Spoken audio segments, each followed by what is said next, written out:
আজকে বাংলাদেশ ট্রেনের কাভারের রিভিউ দেওয়ার চেষ্টা করব ইনশাল্লাহ। আমার সাথেই থাকেন। ধন্যবাদ।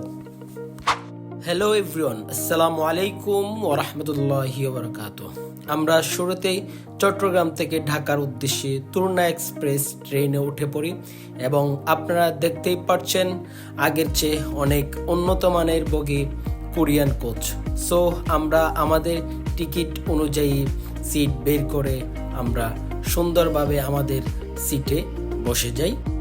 বসার পর দেখলাম সামনেই একটা জায়গা ছিল পা রাখার, সুন্দর মতো পাগুলা রাখলাম এবং যেহেতু লং জার্নি সিটগুলো একটু অ্যাডজাস্ট করে নিতে হবে, সামনে পিছনে করে অ্যাডজাস্ট করে নিলাম।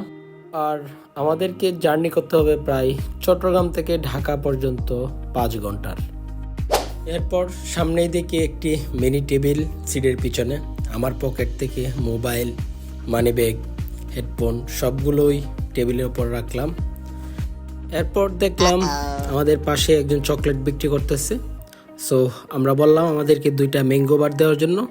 উনি আমাদেরকে 2টা ম্যাঙ্গো বার দেয়, কিন্তু সবচেয়ে বড় আশ্চর্যের বিষয় হচ্ছে উনি আমাদের কাছ থেকে 2টা ম্যাঙ্গো বারের দাম হচ্ছে 10 টাকা, উনি আমাদের কাছ থেকে রাখে হচ্ছে 20 টাকা। ম্যাঙ্গো বারের দাম হচ্ছে মাত্র 5 টাকা মূল্য। আমার কথা বিশ্বাস না হলে আপনাদের বাড়ির আশেপাশে দোকান থেকে আপনারা কিনে দেখতে পারেন এগুলার দাম কত। ডাহাতি কারবার সারবার, আপনারাই বলেন ওনাদেরকে আসলে কি করা উচিত। এভাবে চলতে থাকলে তো বাংলাদেশ রেলওয়ের বদনাম হবে। কিছুক্ষণ যাওয়ার পর আমাদের পেটে খিদে লাগে। সো অন্য আরেকজনকে ডাক দিই নাস্তা কেনার জন্য। ওনাকে বলি মূল্য কত, উনি বলে 180 টাকা। আমরা অনেক জোর জবরদস্তি করি যে কিছু টাকা কম রাখার জন্য, কিন্তু উনি কম রাখবে না, এটা হচ্ছে ফিক্সড প্রাইস উনি বলতেছে। যাই হোক, কী করা যাবে, পেটে যেহেতু খিদে লাগছে খাইতেই হবে। 180 টাকার বিনিময়ে আমরা একটি প্যাকেট নেই। সো এই প্যাকেটের ভিতরে কি কি আছে আপনাদের মাঝে তুলে ধরার জন্য চেষ্টা করব। দেখা যাচ্ছে সাদা পেপার দিয়ে পেঁচানো একটা চিকেন ফ্রাই। আচ্ছা যাই হোক, পরেরটা দেখি কি এটা। পরেরটা হচ্ছে চিকেন কাটলেট, সাথে আছে একটা চস। পরেরটা কি আছে দেখা যাক। পরেরটা হচ্ছে পাউরুটি দিয়া মনে হয় স্যান্ডউইচ। এটার ভিতরে কি আছে একটু দেখা যাক। এটার ভিতরে হচ্ছে আচ্ছা জেলি দেওয়া আছে। সো যাই হোক, আগে আমরা চিকেন কাটলেটটা টেস্ট করব, দেখব এটার স্বাদটা কেমন।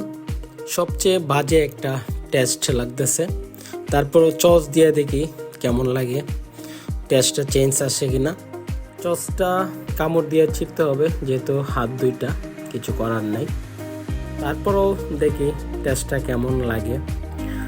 সো মামা আমার জন্য একটা পানির বোতল নিয়ে আসছে। আপনারা হয়তো ভাবতেছেন পানির বোতলটা এটা ফ্রি, না, ভুলেও এটা ভাববেন না, এটা বাংলাদেশের ট্রেন। পানির বোতলের জন্য আমাদেরকে এক্সট্রা 20 টাকা দিতে হবে।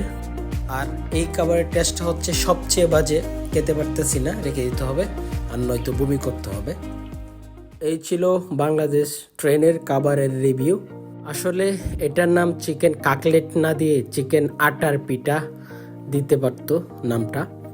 সর্বশেষ বাংলাদেশ রেলওয়ে অপদস্থ কর্মকর্তাদেরকে বলতে চাই, আপনারা যেভাবে ট্রেনকে উন্নত মানের বগি দিচ্ছেন, উন্নত মানের কেবিন দিচ্ছেন, তার সাথে সাথে অন্যান্য দিকগুলো একটু দেখবেন, যেমন খাবারের মূল্যটা, খাবারের মানটা যাতে ভালো হয়।